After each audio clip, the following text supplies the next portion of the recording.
Hello everyone, welcome to your YouTube channel learn with Divyangana. So guys, आज हमारी class 9th है और इसके अंदर हम लोग पढ़ने वाले हैं कि डेवलपमेंट के कौन कौन से डोमेन्स होते हैं, यानी कि विकास के क्षेत्र और उनकी अवस्थाएं। ठीक, अब देखो ये आपका पार्ट ए है। पार्ट बी जरूर पढ़ लेना, वरना कोई फायदा नहीं रहेगा इसको पढ़ने का।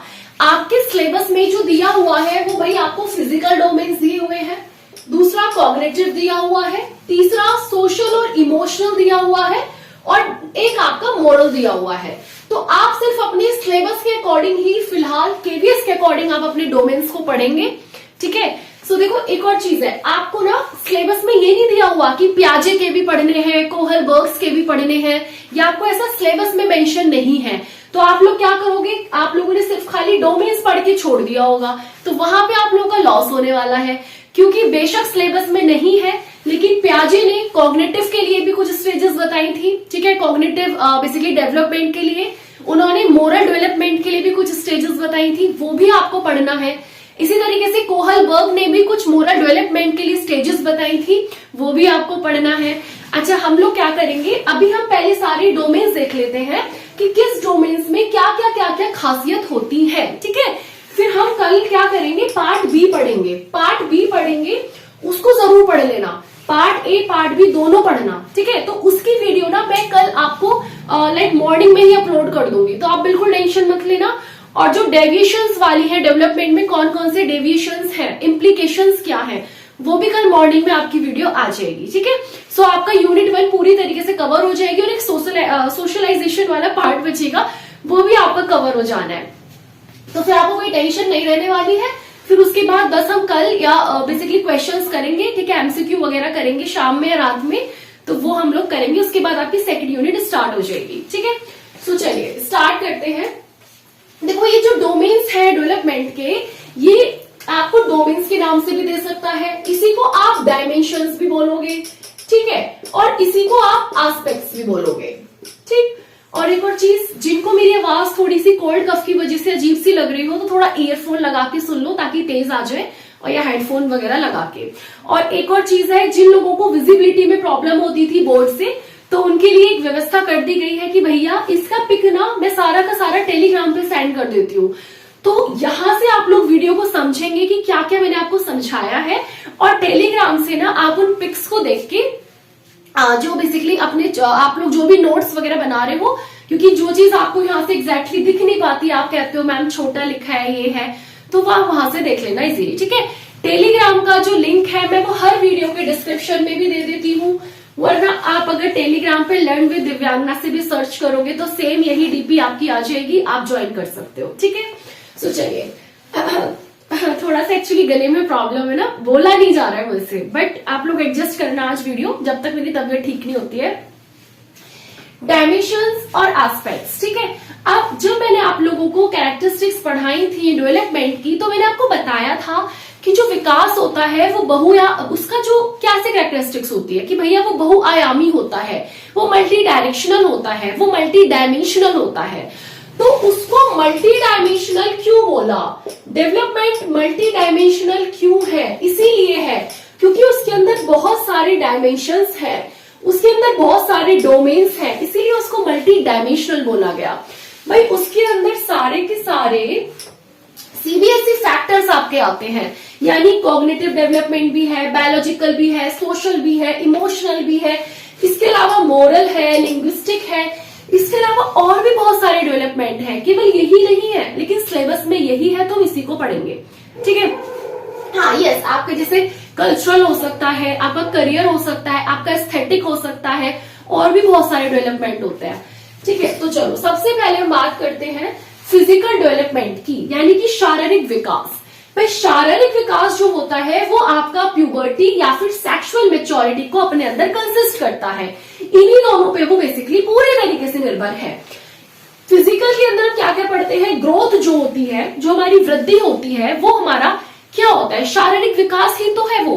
आपकी हाइट बढ़ेगी, आपका वेट बढ़ेगा, आपका जो बॉडी स्ट्रक्चर है, यानी कि जो संरचनात्मक जो परिवर्तन आपके शरीर के अंदर हो रहे हैं, वो सब क्या होते हैं, वो सब आपके फिजिकल डेवलपमेंट के अंदर आता है।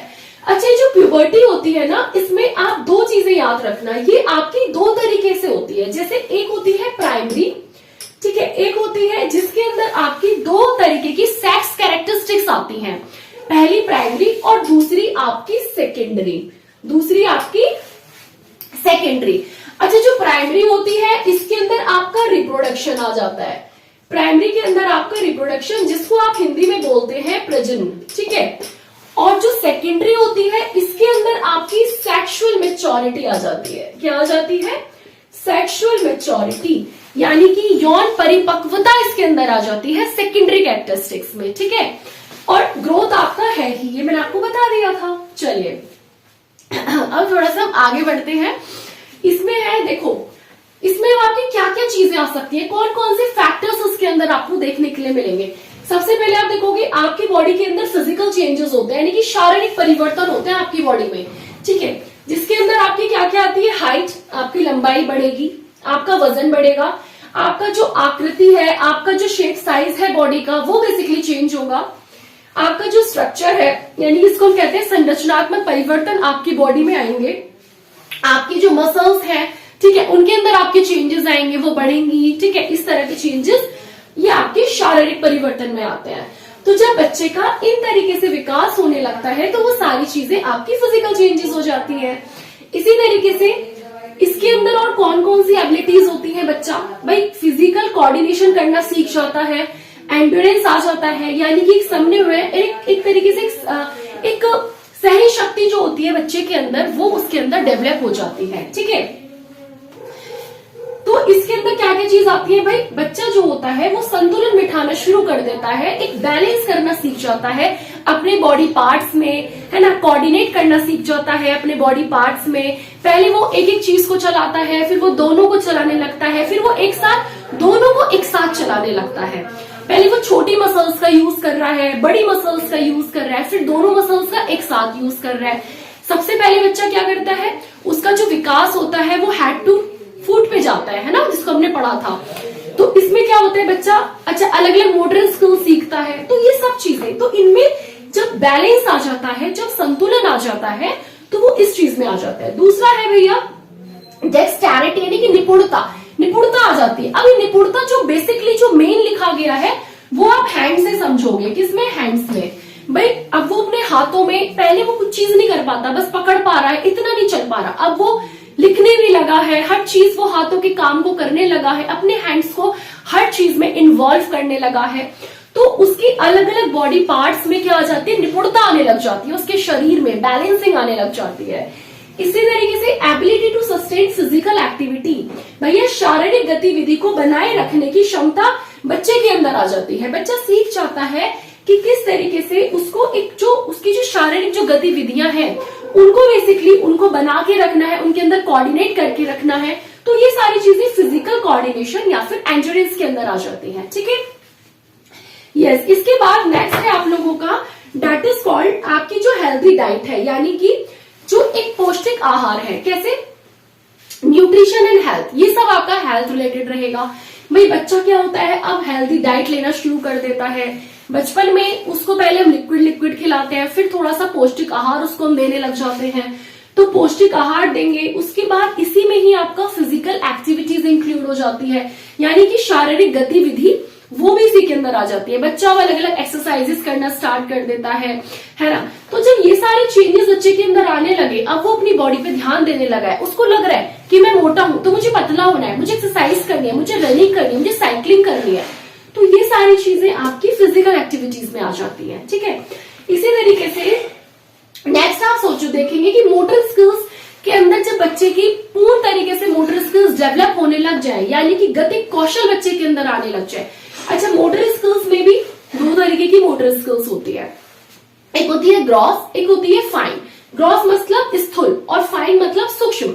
अच्छा, ग्रॉस में क्या होता है, जब बच्चा अपनी लार्ज मसल्स को यूज करता है, ठीक है। यहाँ पे आप लोग लिख सकते हो कि यहाँ पे बच्चा अपनी लार्ज मसल्स का यूज कर रहा है। फॉर एग्जाम्पल जैसे जंपिंग करने में, ठीक है, रनिंग करने में, थ्रोइंग करने में, एक्सेट्रा एक्सेट्रा। इसी तरीके से फाइन में बच्चा अपनी छोटी छोटी मसल्स का यूज करता है, जैसे क्या करने में, राइटिंग करने में, ड्राइंग करने में, पेंटिंग करने में, स्टिचिंग करने में। तो यहाँ पे जब हम लोग क्या शुरू कर देते हैं, छोटी छोटी मसल्स का यूज करने लग जाते हैं। तो यहाँ पे आप लिख सकते हो स्मॉल मसल्स का यहाँ पे बेसिकली यूज होता है। फॉर एग्जाम्पल के तौर पे आप लिख सकते हो जैसे राइटिंग, पेंटिंग एंड एक्सेट्रा। ठीक है, देखो सारी चीजें मैं यहाँ लिख नहीं पाती हूँ, तो मैंने आपको बोला है कि जो जो चीजें मैं आपको एग्जाम्पल दिया करूं, आप सुन सुन के ना अपने नोट्स में ऐड कर लिया करो। ठीक है, तो फिर आपको कुछ चीज छूटेगी नहीं। अच्छा चलिए, इसके बाद क्या है भैया, उसके अंदर ना ग्रोथ ऑफ ब्रेन भी इसी के अंदर आता है। आपकी जो दिमाग है उसका विकास जो होता है वो भी आपके फिजिकल डेवलपमेंट के अंदर आता है। ठीक है, इसी तरीके से आप लोग देखोगे भैया सेंसोरी, यानी कि जो सेंसर्स होते हैं वो भी बच्चे के क्या होते हैं, डेवलप होने स्टार्ट हो जाते हैं। उनका भी यहाँ पे बेसिकली विकास हो जाता है। जैसे सेंसेस में आपके जितने भी सेंसेस हैं, चाहे वो टेस्ट हो, टच हो, स्मेल हो, हियरिंग हो, साइट हो, इन सब में भी बच्चा परिपक्व हो जाता है, एक मेच्योरिटी आ जाती है। तो जब इन सब फैक्टर्स के अंदर एक मेच्योरिटी आने लग जाती है, आप है ना, चाहे वो सेक्सुअल मेच्योरिटी, जब ये सभी फैक्टर्स के अंदर एक मेच्योरिटी, परिपक्वता आने लग जाए, तो सोचो आपका एक फिजिकल डेवलपमेंट हो गया है। और ये सारी की सारी जो चीजें होती हैं ये रिलेट करती हैं किससे, ध्यान रखना, हेरिडिटी इनटू एनवायरनमेंट। ये आप बिल्कुल इसको ध्यान रखेंगे, ये सारी की सारी चीजें हेरिडिटी इनटू एनवायरनमेंट से रिलेट करेंगी। ठीक है, यहाँ पे फिजिकल डेवलपमेंट के अंदर हेरिडिटी का और एनवायरनमेंट का दोनों का ही रोल होता है, तब जाके उसका एक परिपूर्ण तरीके से शारीरिक विकास होता है। बात आई समझ में? तो ये आप एक बार देख लो, स्क्रीनशॉट ले लो, समझ लो, और कोई दिक्कत हो, कोई परेशानी हो तो बता देना। अब हमारा नेक्स्ट आता है बेसिकली आपका परसेप्शन। ठीक है, तो मतलब जो बच्चे की धारणा है, जो अवधारणा है किसी भी चीज को लेके, वो उसकी एक एबिलिटी उसके अंदर आने लगती है, क्षमता उसके अंदर उत्पन्न क्रिएट होने लग जाती है। जैसे अंदर आपका आता है process and interpret sensory information. जो भी आपकी सेंसरी इंफॉर्मेशन है, अब बच्चे ना उसके प्रति उसकी एक धारणा बन जाने लगती है, यानी कि जो भी आपकी संवेदी जानकारी है, ठीक है, उसको बच्चा क्या करने लगता है, उसको बेसिकली उसकी व्याख्या करना स्टार्ट कर देता है अपने सेंसस की हेल्प से। तो ठीक है, उसको हम कहते हैं सेंसरी इंफॉर्मेशन, जो सेंसस की हेल्प से है। जैसे टच हो गया, किसी चीज को छुएगा तो उसके सेंसस उसको बताएंगे कि ये चीज गर्म है, ये चीज ठंडी है, इस तरीके से। साइड कोई चीज देखेगा तो उसकी उस देखने के बाद उसकी जो धारणा बनेगी, बच्चों का जो परसेप्शन बनेगा कि ये चीज सुंदर लग रही है, ऐसी लग रही है, वैसी लग रही है। साउंड, कोई चीज को सुनेगा, कोई सॉन्ग सुनेगा तो उसके सेंसस, जब उसके सेंसस के थ्रू वो जाएगी उसके माइंड पे, ठीक है, तो वो उसको क्या होगा, उसके सेंसस उसको बताएंगे कि अच्छा ये सॉन्ग आपको अच्छा लग रहा है, बुरा लग रहा है। कोई भी अदर साउंड है, जब बहुत ज्यादा होती है ना कि आपकी like Audible sound, inaudible sound जो होती हैं, है ना, तो ये सारी की चीजें आपकी इन सब चीजों के बेस पर आती है, जहां पे आपका दिमाग ही आपका काम करता है, आपके सेंसस के बेस पे आपको बेसिकली इंफॉर्मेशन बताता है कि ये चीज कैसी है। उसके बाद है प्रॉब्लम सॉल्विंग और डिसीजन मेकिंग, मतलब समस्या समाधान और निर्णय लेना। अब बच्चा क्या करने लगता है भैया, जब एक मेच्योर होने लगे प्रॉब्लम सॉल्विंग में या अपने निर्णय वो खुद से, इन सब चीजों में थोड़ा सा परिपक्व होने लगता है, जिसके अंदर आपका एनालिसिस आता है। सबसे पहले अगर कोई प्रॉब्लम आएगी तो सबसे पहले बच्चा क्या करेगा भाई, उसका एनालिसिस करोगे ना, एनालिसिस करोगे मतलब उसका विश्लेषण करोगे, ठीक है भाई क्या प्रॉब्लम है, क्या नहीं है, फिर उसका आप समाधान ढूंढोगे, फिर उसके बाद एक सही डिसीजन पे जाओगे कि ठीक है हम एक ये डिसीजन लेते हैं। तो इस तरीके की जो चीजें हैं डेट्स कॉल्ड प्रॉब्लम सॉल्विंग या डिसीजन मेकिंग में आ जाती हैं। ठीक है, इसके बाद आता है देखिए स्किल्स। बच्चे के अंदर अलग अलग कौशल होने लगेंगे। देखो भाई, अगर आपका मेंटल डेवलपमेंट ही इतना नहीं होता है तो क्या आप अलग अलग कौशल को सीख सकते हो? क्या आप अलग अलग स्किल्स को सीख सकते हो? नहीं सीख सकते। सो इसीलिए अलग अलग स्किल्स बच्चे के अंदर आने लगती है जो कि आपकी कॉग्निटिव डेवलपमेंट से ही रिलेट करती हैं। बात आई समझ में? इसके बाद अलग अलग एसोसिएशंस है, जनरलाइजेशंस है, मतलब आप समझ सकते हो फेलोशिप की तरीके से, पार्टनरशिप्स की तरीके से। यहाँ पे बच्चा मैच्योर होने लगता है, उसके अंदर एक डेवलपमेंट आने स्टार्ट हो जाते हैं। इसी तरीके से लैंग्वेज एंड कम्युनिकेशन वाला रोल है एक, भाई भाषा और संचार। यहाँ पे बच्चा क्या करता है, जैसे जैसे वो बड़ा होगा, ठीक है, तो पहले बच्चा क्या करता है, इतनी उसकी कोई लैंग्वेज नहीं होती, ठीक है, थोड़ी थोड़ी चीजें समझ रहा है, उसको नहीं पता कहाँ पे उसको क्या वर्ड्स यूज करने हैं, कैसे बोलना है। लेकिन समय के साथ, चीजों के साथ, अब जब बच्चा बड़ा हो जाता है तो उसके अंदर चेंजेस आने स्टार्ट हो जाते हैं। वो समझ जाता है कि कहाँ पे आपको कैसे कम्युनिकेशन करना है है ना। जब वो अपने प्रोफेशनल में होगा तो थोड़ा फॉर्मल तरीके से बोलेगा, दोस्तों के साथ होगा थोड़ा इनफॉर्मल बातें कर लेगा। तो ये सारी चीजें लैंग्वेज के अंदर बदलाव आने बच्चे के शुरू हो जाते हैं। पहले बच्चा कुछ का कुछ बोलता है, लेकिन जैसे जैसे बड़ा होगा चीजें समझ आएंगी, कॉग्निटिव डेवलपमेंट होगा, तो उसकी भाषा के अंदर भी बेसिकली चेंजेस आने स्टार्ट हो जाते हैं। तो यहाँ पे बच्चा अंडरस्टैंड करेगा चीजों को, लैंग्वेज को समझने लगता है, फिर समझने के बाद उन लैंग्वेजेस को यूज करने लगता है। आपने देखा होगा बच्चे के आगे जैसा गाना लगा दो, अगर बच्चों के आगे गाली दोगे तो बच्चा फिर गाली सीख जाता है, तो उस तरह की चीजें वो बेसिकली करेगा, है ना। कोई भी उसने सॉन्ग सुन लिया, उस सॉन्ग को ही वो बेसिकली गाएगा। कोई ऐसा अलग सा उसने वर्ड सीख लिया, उस वर्ड को वो यूज करने लग जाता है।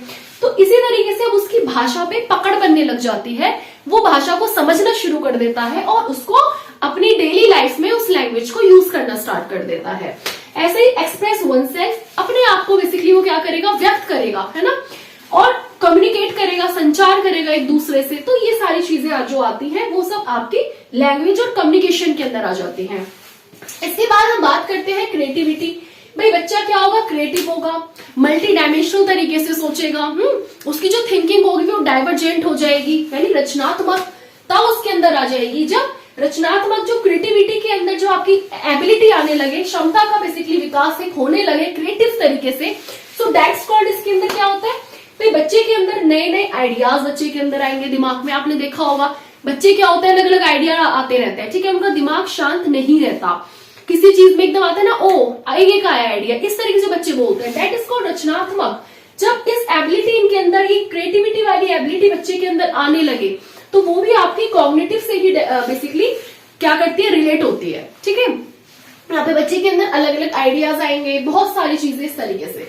इसी तरीके से रीजनिंग एबिलिटी बच्चे के अंदर आने लगती है, एक जो तार्किक क्षमता है उसका बेसिकली विकास होने लगता है, ठीक है। तो उसको चाहे आप कह दो प्रॉब्लम सॉल्विंग में, डिसीजन मेकिंग में, इस तरह की जो चीजें होती है ये बच्चे के अंदर आने लगती है। नेक्स्ट आता है आपका एब्स्ट्रैक्ट थिंकिंग, यानी कि अमूर्त विचार। ये मैंने आपको बताया था कि जब हम मेंटल कॉन्टेक्स्ट की बात करते हैं तो बच्चे की जो थिंकिंग होती है वो कॉन्क्रीट टू एब्स्ट्रैक्ट जाती है, यानी कि मूर्त से अमूर्त की तरफ जाती है।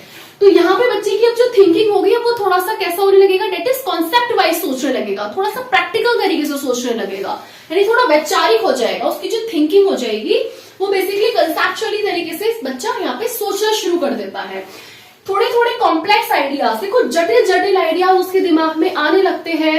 अब वो पहले तो बहुत सिंपल तरीके से सोचता था, लेकिन अब उसकी जो थिंकिंग है वो बेसिकली कॉम्प्लेक्स हो जाएगी, फिर हायर कॉम्प्लेक्स। तो इस तरीके से उसकी जो सोच होती है, उसकी जो विचार होते हैं वो बेसिकली जाने लगते हैं। इसी तरीके से देखो जो रिलेशनशिप्स है, पहले बच्चा इतना स्ट्रांग नहीं होता अपने विचारों को लेके, अपनी चीजों को लेके, बट बाद में ना उसके अंदर एक मैच्योरिटी आने लग जाती है। उसका हम इसीलिए ही कहते हैं कि ये बच्चे की एब्स्ट्रैक्ट थिंकिंग है, जो सारी की सारी चीजें आपकी कॉग्निटिव डेवलपमेंट पे डिपेंड करती हैं। बात आई समझ में। अब देखो सिर्फ ये आपको यहीं तक नहीं पढ़ना, इसके अंदर आप लोगों को पढ़ना है भैया प्याजे, ध्यान रख लो, जीन प्याजे आपको पढ़ना है। इन्होंने कॉग्निटिव डेवलपमेंट के लिए कुछ स्टेजेस दी थी, तो मैंने आपको बोला है पार्ट ए के बाद कल आपका पार्ट बी अपलोड हो जाएगा, उसको जरूर पढ़ लेना, जिसमें आपको प्याजे पढ़ना है, इनकी कॉग्निटिव डेवलपमेंट के स्टेजेस पढ़नी है, मोरल के पढ़ने हैं, इसी तरीके से आपको कोहलबर्ग के मोरल पढ़ने हैं। ये कुछ चीजें हैं जो आपको बेसिकली पढ़नी है, तब जाके आपका डोमेन वाला टॉपिक कवर होगा। ये आपके सिलेबस में लिखा नहीं हुआ, पर ये आपको पढ़ना पड़ेगा। यस, इसके बाद हम लोगों का तीसरा है जो कि है आपका सोशल एंड इमोशनल डेवलपमेंट, यानी कि सामाजिक और आपका भावनात्मक तरीके से या फिर संवेगात्मक तरीके से जो विकास है। यहाँ पे आप ये चीज समझ लो कि ये जो तीन है ना, ये तीन इंपॉर्टेंट डायमेंशंस पे बेस है, यानी कि ये सबसे ज्यादा यहाँ पे मेजर रोल प्ले करेंगे और इन्हीं के बेस पर आपके ये सारे के सारे चेंजेस बच्चे के अंदर आएंगे। सबसे पहले सेल्फ यानी खुद को लेके, उसके बाद जेंडर यानी लिंग को लेके, और देन मोरल यानी नैतिक तरीके से। कैसे भाई, अगर मैं स्वयं की बात करती हूँ तो यहाँ पे बच्चा ना जब खुद के बारे में उसके परसेप्शंस बनने लगे, चाहे वो बेसिकली पॉजिटिव वे में हो चाहे वो नेगेटिव वे में हो। फॉर एग्जाम्पल मान लीजिए किसी बच्चे को स्पोर्ट्स खेलना पसंद है, या कोई बच्चा किसी भी मान लीजिए एक्टिविटी के अंदर इन्वॉल्व होता है, ठीक है, तो बच्चा मान लीजिए साइकिलिंग करने गया, तो उसके पेरेंट्स अगर उसको एक जगह पे सपोर्ट कर रहे हैं तो बच्चे की जो चीजें होंगी, जो डेवलपमेंट होगा वो मान लीजिए पॉजिटिव वे में होगा, ठीक है, उसकी चीजों, उसको खुद को लेके, सोसाइटीज को लेके उसकी जो धारणा बनेगी वो पॉजिटिव वे में बनेगी। यहीं पे अगर पेरेंट्स जो है वो बच्चे से बोले कि भैया तुम साइकिलिंग करने क्यों जाते हो, ठीक है, या फिर तुम बिल्कुल स्टूपिड वाला काम कर रहे हो, उनके काम को अगर पेरेंट्स क्या करें, उनको सपोर्ट ना करके उल्टा उनको डांटे धमकाए, तो यहाँ पे जो बच्चा होगा उसके अंदर एक नेगेटिव चीजें क्रिएट होने स्टार्ट हो जाएंगी। ठीक है, वो थोड़ा सा क्या करेगा, गिल्ट फील करने लगेगा। तो इस तरीके से जो डेवलपमेंट आते हैं इनके इमोशनल चीजों में, उनकी सोशल चीजों में, एक वो खुद को लेके आने लगते हैं।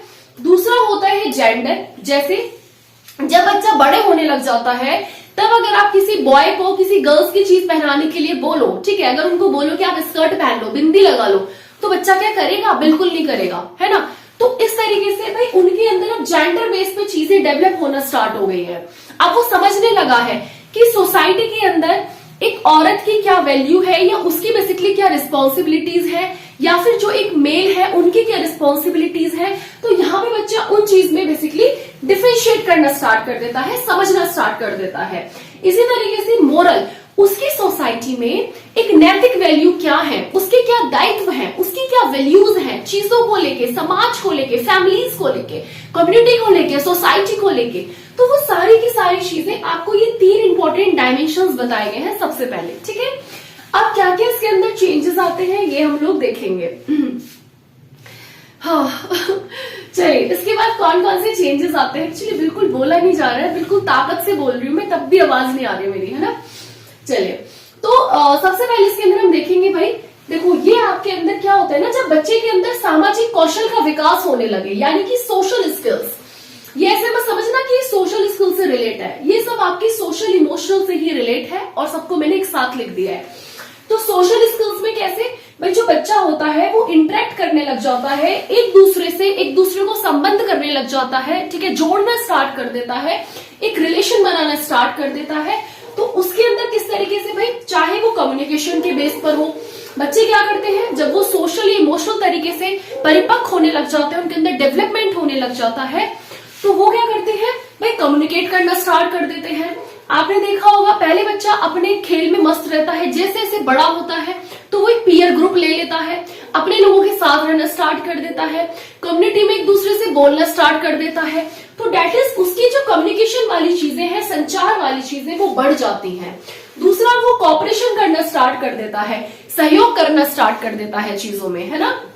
आप लोग खुद भी इस चीज को देख सकते हो, क्योंकि वो आप लोग के अंदर सोशल और इमोशनल दोनों तरीके के डेवलपमेंट हो चुके हैं। तो आप लोग खुद से देख लीजिए, आप कम्युनिकेट भी करते हो एक दूसरे के साथ, जिसको आप नहीं भी जानते उसको भी आप लोग, बेसिकली ऐसा तो है नहीं, पहले बच्चा क्या करता है, जिसको नहीं जानता उससे बात बिल्कुल नहीं करेगा, लेकिन इस एज में आने के बाद आप एक दूसरे से कम्युनिकेट करते हो। अब आप यूट्यूब पे भी किसी एक दूसरे को नहीं जानते हो, स्टिल एक दूसरे की बातों का रिप्लाई भी करते हो, ठीक है, अगर कोई चीज सही है तो उसको आप लोग कमेंट सेक्शन में उसको सपोर्ट भी करते हो, गलत है तो नेगेटिव कमेंट्स भी करते हो। सो ये सारी चीजें हैं, ठीक है, कॉपरेशन करना वगैरह वाला स्टार्ट कर देता है।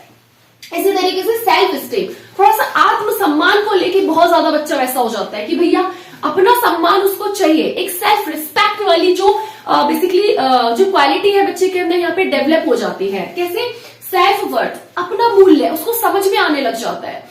कहते हैं ना कि सेल्फ रिस्पेक्ट बहुत ज्यादा जरूरी है हर एक इंसान के लिए। तो वो चीजें तभी आती है जब बच्चा सोशल और इमोशनल डेवलपमेंट उसके अंदर आ जाते हैं, अलग अलग इमोशंस जब बच्चे के अंदर परिपक्व हो जाते हैं, आ जाते हैं, तो यहाँ पे बच्चा आत्मसम्मान, सेल्फ रिस्पेक्ट उसके लिए बहुत जरूरी हो जाती है। तो यानी आत्ममूल्य उसके लिए बहुत बड़ा एक फैक्टर बन जाता है।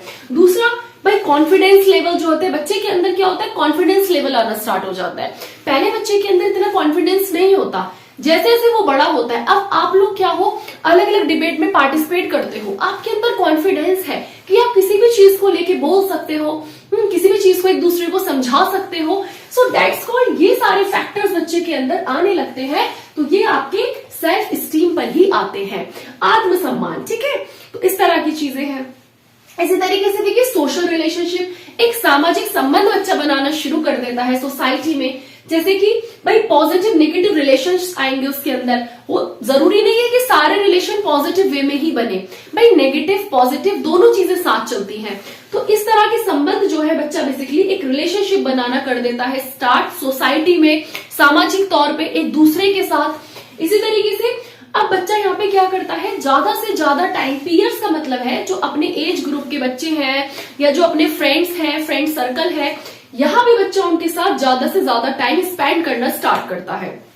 ठीक है, तो इससे क्या होता है, उनके अंदर सोशल क्वालिटी तो डेवलप हो रही है, साथ में इमोशनल भी हो रही है कि भाई जो उनके फ्रेंड्स हैं उनके साथ उनका किस तरह का इमोशन है, क्या वो उनके साथ गुस्सा ज्यादा करते हैं, लव वाला इमोशन है, या किस तरह का उनके साथ उनका इमोशंस है। तो दोनों चीजें साथ चलती हैं, सोशल और इमोशनल। ठीक है, तो ज्यादा टाइम बच्चा यहाँ पे फैमिली को ना देके अपने फ्रेंड ग्रुप को देने लग जाता है। तो ये सारी चीजें हो गई। ठीक है, जहां से वो बेसिकली सोशली तरीके से एक्टिव होना शुरू कर देता है। उसके बाद नेक्स्ट हम बात करते हैं भाई सोशल रिस्पॉन्सिबिलिटीज क्या होती है। ठीक है, एक सामाजिक जिम्मेदारी बच्चे की क्या है, वो सब चीजें बच्चा यहाँ से सीखना स्टार्ट कर देता है। इन सब चीजों के अंदर बच्चे के अंदर विकास आता है। सामाजिक जिम्मेदारी भाई चाहे वो सोसाइटी को लेके हो यानी समाज को लेके, चाहे वो कम्युनिटी यानी कि संप्रदाय को लेके हो, चाहे वो फैमिली को लेके हो, तो बच्चे की एक जिम्मेदारी होती है हर चीज को लेके। भाई सोसाइटी में उसकी क्या जिम्मेदारियां हैं, ठीक है, आप फैमिली में रहते हो, फैमिली के मेंबर्स को लेके, आपके पेरेंट्स को लेके, आपके बाल बच्चों को लेके आपकी क्या जिम्मेदारियां हैं, है ना, एक कम्युनिटी को लेके आपकी क्या जिम्मेदारियां हैं। तो ये सारी चीजें सोशल रिस्पॉन्सिबिलिटीज के अंदर आती है बच्चे के अंदर, बात है समझ में। इसके बाद है इसी तरीके से देखो इमोशनल चेंज एंड रेगुलेशन। बच्चे के अंदर ना भावनात्मक परिवर्तन होते हैं, लेकिन इमोशंस तो होते हैं, लेकिन उन इमोशंस को कंट्रोल करना सबसे बड़ी चीज होती है। अगर बच्चा उन इमोशंस को कंट्रोल करना सीख जाए ना, तो काफी सारी चीजों से, काफी सारे चैलेंजेस से तो वो आसानी से ही बेसिकली निपट सकता है। इसलिए कहते हैं अपने इमोशंस पे कंट्रोल करना बहुत जरूरी होता है। अगर आपको गुस्सा आए तो आप एकदम से गुस्सा मत दिखाओ भैया, कंट्रोल करो उस इमोशन को, उस एंगर वाले इमोशन को कंट्रोल करो, रेगुलेट करो, मैनेज करो। तो यहाँ पे बच्चा क्या करता है भैया, मैनेज करता है बेसिकली। इसके अंदर क्या होती है, एबिलिटीज आने लगती है इमोशंस को एक्सप्रेस करने की। जब बच्चा छोटा होता है तो उसके जो इमोशंस होते हैं, मान लीजिए वो इतने अच्छे से एक्सप्रेस नहीं कर पाता, बट एक टाइम के साथ अब आप लोग हो किसी से कुछ भी बोल देते हो, अगर आपके अंदर लव वाले इमोशंस आ रहे हैं तो आप किसी को भी प्रपोज कर देंगे। ठीक है, आपके अंदर गुस्से वाले आते हैं तो आप बिल्कुल गाली गलौज सब कुछ सबको दे देंगे, है ना, होता है ना, आप इस तरीके से करते हो। यूट्यूब पे भी बहुत सारे ऐसे कमेंट होते हैं, आपके जैसे इमोशंस होते हैं। अगर आपको किसी के प्रति कोई, मान लीजिए आपको रिस्पेक्ट आ रही है तो आप बोलते हो, किसी को आपको थैंक यू बोलना है आप बोलते हो। तो वो सारी चीजें मैनेज और इमोशंस को एक्सप्रेस करना बच्चा जब सीखता है तो वो सब आपके इन सब चीजों में आते हैं, उनको व्यक्त करना उसको बेसिकली आने लगता है। इसी तरीके से कंट्रोल, इमोशंस को कंट्रोल करना बहुत जरूरी है। तो यहाँ पे जब बच्चा सोशल और इमोशनल तरीके से जब बच्चे का विकास होता है तो वो अपने इमोशंस को कंट्रोल करना सीख जाता है। फॉर एग्जाम्पल, जब बच्चा छोटा होता है, जब उसको गुस्सा आता है तो वो अपने इमोशंस पे कंट्रोल नहीं कर पाता, उसके हाथ में जो दिखा उसने वही लेके फेंक के मारा। ठीक है, लेकिन जब आप बड़े हो जाते हो तो फिर अगर आपको गुस्सा भी आएगा तो आप कोशिश करोगे कि मैं सामान वामान ना तोड़ूं, शांति से थोड़ी देर के लिए शांत हो जाऊं, या अच्छे से गाने सुन लूं, या बाहर टहलने चला जाऊं। ठीक है, तो ये होता है इमोशंस को कंट्रोल करना। लास्ट और बचता है वो है आपका एम्पैथी वाला। ठीक है, एम्पैथी में मतलब एक सहानुभूति। बच्चा जो होता है यहाँ पे जब दूसरे की फीलिंग्स को समझने लगे, दूसरे के पर्सपेक्टिव्स को समझने लगे, तो जब इस तरह की क्वालिटी बच्चे के अंदर आने लगे, उसका डेवलपमेंट इस बेसिस पर बेसिकली होने लगे, तो वो बेसिकली एम्पैथी के अंदर आ जाता है। यानी जो बच्चा होता है वो दूसरों की भावनाओं को और दृष्टिकोण को यहाँ पे समझना स्टार्ट कर देता है। ठीक है, पहले क्या होता है, जब बच्चा छोटा होता है तो उसको किसी की भावना का कोई फर्क नहीं पड़ता, पर जैसे जैसे बच्चा बड़ा होता है उसके अंदर सोशल और इमोशनल डेवलपमेंट होते हैं, तो बच्चे को क्या होता है भाई, दूसरों की फीलिंग से फर्क पड़ता है।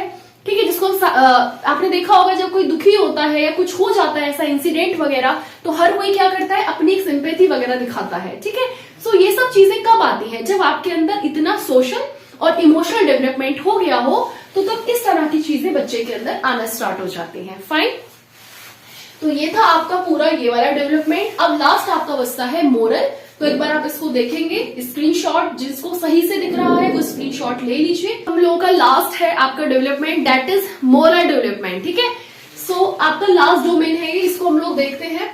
तो भाई देखो, मोरल के अंदर आप लोग क्या करेंगे, सबसे पहली चीज ये है कि जो आपके ये बोलता है कि भैया एक प्रोग्रेसिव चेंज है, मतलब ये चेंज आपके कंटिन्यूसली चलते रहेंगे जब तक आपकी लाइफ स्पैन है। आपके अंदर नैतिक वैल्यू जो है वो बेसिकली डेवलप होती रहेंगी। ठीक है, सो इसके अंदर क्या क्या चीजें आ जाती है भाई, जैसे कि मान लीजिए रिस्पेक्ट फॉर अदर्स, दूसरे के प्रति आपको क्या करना है, इज्जत देनी है। तो इस तरह की जो वैल्यूज है वो इंसान के अंदर डेवलप होती रहती है, ठीक है। तो दूसरों को आपको सम्मान देना, ये आपकी एक मोरल वैल्यूज ही है। तो ये सारे के सारे जो है एक आप कह सकते हो कि एक मोरल कॉन्सेप्ट्स के बेस पर है। किस पर है, मोरल कॉन्सेप्ट्स, ठीक। अब भैया वो क्या कह रहे हैं, फेयरनेस एंड जस्टिस, लाइक निष्पक्षता और न्याय वाली जो भावना है, जब बच्चे के अंदर मोरल वैल्यूज आती हैं तो एक तो उसके अंदर सही गलत का जो भाव होता है वो उत्पन्न हो जाता है। बच्चा पहचानने लग जाता है कि क्या चीज सही है, क्या चीज गलत है ना। वो दोनों के अंदर डिफरेंशिएट करना स्टार्ट कर देता है। जब बच्चा छोटा होता है तो उसको इतनी समझ नहीं होती कि क्या सही क्या गलत, उसको गलत भी सही लगता है और सही तो सही है ही।